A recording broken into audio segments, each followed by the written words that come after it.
This week on the channel, we're going to be reviewing Volume 4, The Phantom Mysteries, budget books series from the 1980s. This is Volume 4, that's the front cover, this is the back cover, and let's have a look at Volume 4, budget books series from the 1980s. We've had a look at Volume 1, Volume 2, Volume 3, and now we're up to Volume 4 of this series. And this is the last book from this series, The Phantom Mysteries. The story in this book is The Three Bandits. This book is from the year 1987. This book from Budget Books was published in Melbourne, Australia. And now we have the story of the Three Bandits. Mac, what about these skull marks? Later, when we get some soap, we'll wash these off. Stop whining. During the honeymoon,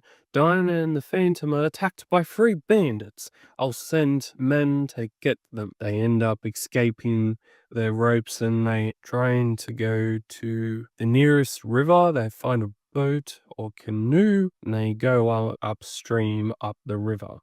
The Phantom hears of this and he's instantly wanting to come back and try and find them.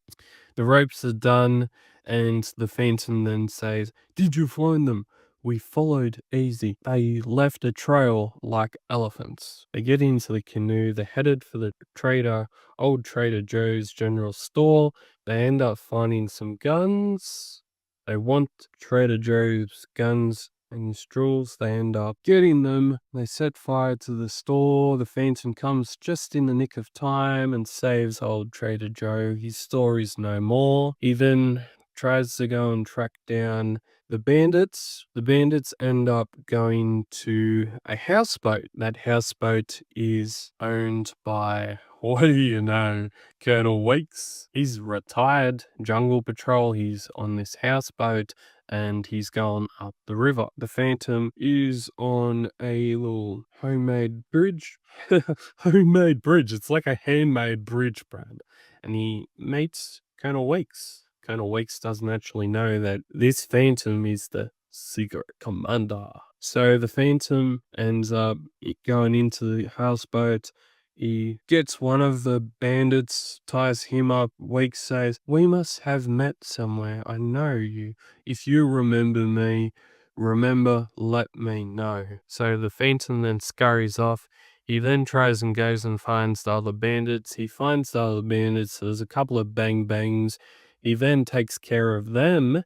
And the last one of them, the most evilest of them all, is at a tribe. He then says, "Well, if you don't put your guns down, well, I will then kill you."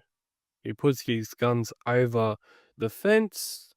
The tribe then comes out with guns and says, "Put 'em down, chief." So that's the end of that story. Now we have another story called The Sea God. This is with a tribe who collects black pearls. Black pearls sets them up for a very, very prosperous future.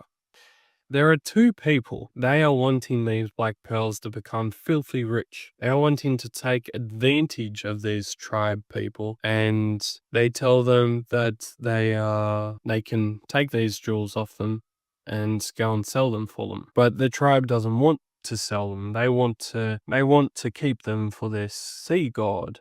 So these two bad people, they found up a solution to this. Every time the tribe people go and search for black pearls, they meet the same sea god that they keep throwing their pearls to. This sea god then sparks a little bit of fear. Turu wants all them to put the pearls back into the sea.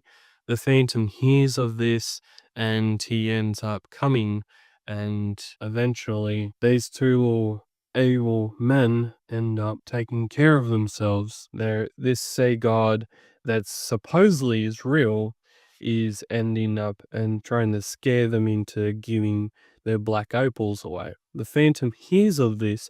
He goes and helps the village. They put some nets out to try and catch this fish. The Phantom then says to the tribe, Well, how about you, like, sell a couple of these things so you can get some boats?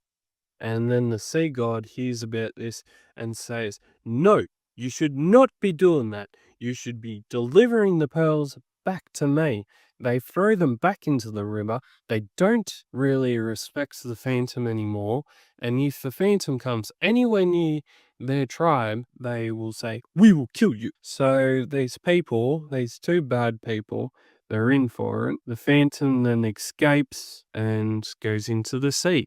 He goes onto the boat. He knows of their plan now, and one of the people was going to be dispatched. He's taken care of. He goes in search for the other sea god, and supposedly sea god.